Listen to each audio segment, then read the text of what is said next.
Hello, my name is Ms. Ricketts, and I'm going to tell you about why GCSE Geography could be a really good option for you to take for your GCSEs. Our course is over 2 years, and it covers three different papers. The first one is Physical Geography. This is where we study physical processes, systems, and the human interaction with them. You'll develop an understanding of various different aspects, such as tectonics, where we look at earthquakes and volcanoes, meteorological, where we look at things like hurricanes. We'll look at the need for management strategies, which should be governed by sustainability, and a consideration of the direct and indirect effects of human interaction with the Earth and the atmosphere. So we also look at things like climate change as well, the causes, the impacts, and the possible solutions to that. In paper two, this focuses on human geography, where we look at the challenges in the human environment. So we look at human processes, systems, outcomes, both spatially and temporally, so over the size and the time. We look at development, how a country changes development over time, especially with our newly emerging economies in countries such as India, and how this impacts on the people's quality of life.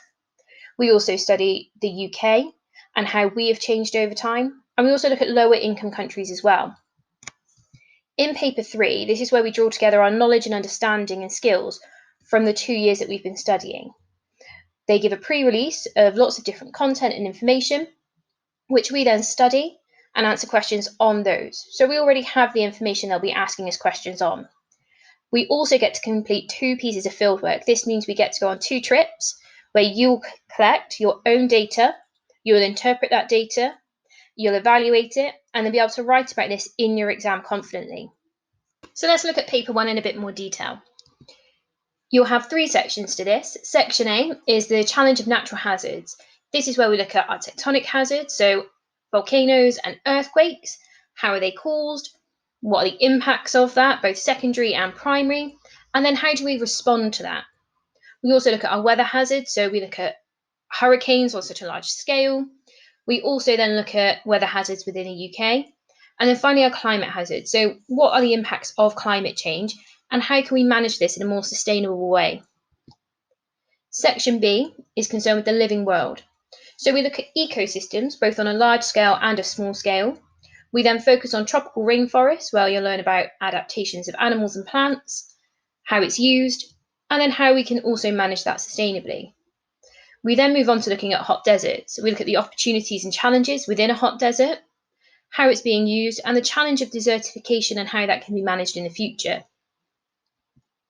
Finally, in section C are physical landscapes of the UK. We get to look at coastal landscapes and river landscapes.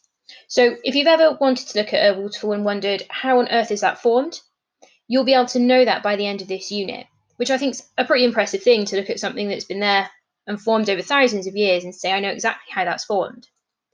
We look at the impacts of flooding and coastal erosion, and again, how we can manage that. So how do we live with our physical environment in a sustainable way? In paper 2, we're looking at the challenges of the human environment. Again, this is split into 3 sections. Our first section is urban issues and challenges.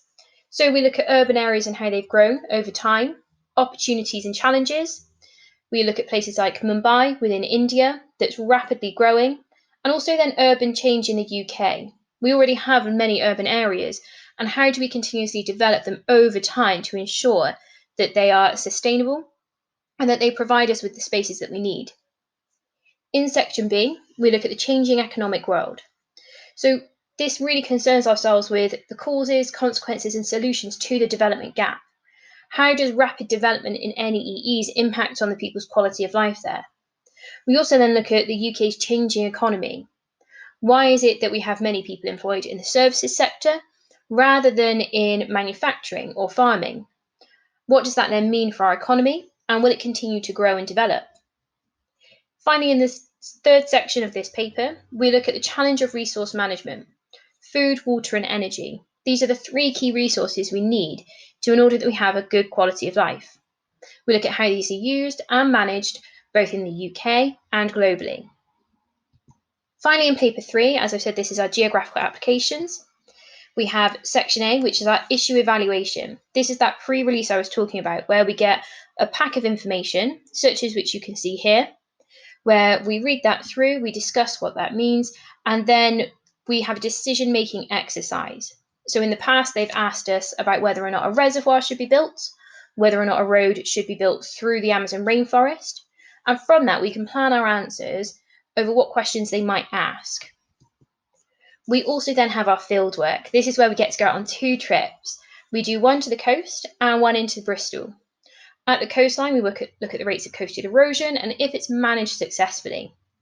In Bristol, we look at an area that's been redeveloped and has had regeneration to improve the area for the current use it's needed, and whether or not this has been successful. Now, finally, there is geographical skills. Geographical skills you will find throughout all 3 papers. This is how we look at and understand information, such as our graphs and our maps, and can we interpret it that successfully? So, what skills will you develop by studying geography? Geography gives you a broad range of skills that you're going to develop. It combines both the knowledge of sciences and the arts. You're going to learn how to write concise reports, handle data, ask questions and find answers, make decisions about issues. In geography, there's never just one right answer. Your decision matters and counts.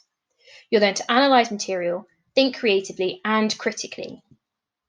So this will give you analytical skills. We use a variety of information, and it's how do you interpret that? Your verbal and written communication will improve drastically. You'll be able to express your thoughts and ideas in a really clear and logical manner. And your critical thinking skills. We have to continuously evaluate the information given to us, and then you can draw your own conclusions from that. At the end of the 2 years, you'll be assessed through 3 different exams. Paper 1 and Paper 2 will both be an hour and 30 minutes, and they account for 35% of your overall GCSE. Paper 3 is slightly shorter at an hour and 15, and this accounts for 30% of your GCSE. So where can geography take you? The skills that you develop in geography really allow you to study a broad range of many different topics when you go to A-levels or university, such as law, economics, biology, politics. The list really is endless. Those transferable skills are also really highly sought after by employers. Here is a few lists of just some of the jobs that geography relates to. There's such a variety. You've got hydrologists, aid workers, risk advisors, charity coordinators, pollution analysts, time planners, refugee advisors. The list again is endless. The skills that you develop whilst taking geography will help you in such a wide variety of different places and areas. This is just some of the things that geography students who are currently studying it have said. So Thomas in year 11 has said that geography can be hard, but it's really rewarding. You'll learn about all the wonders of the world and how they're made. You can also learn about where you're from and the culture surrounding it. Morgan in year 11 has also said that geography is interesting because you're able to learn about the culture of countries all over the world, and you learn more about the world around you and learn to appreciate the beauty of nature. There is something for everyone in geography. If you do have any more questions about taking GCSE geography, here is my email. Please feel free to contact me at any time. Thank you.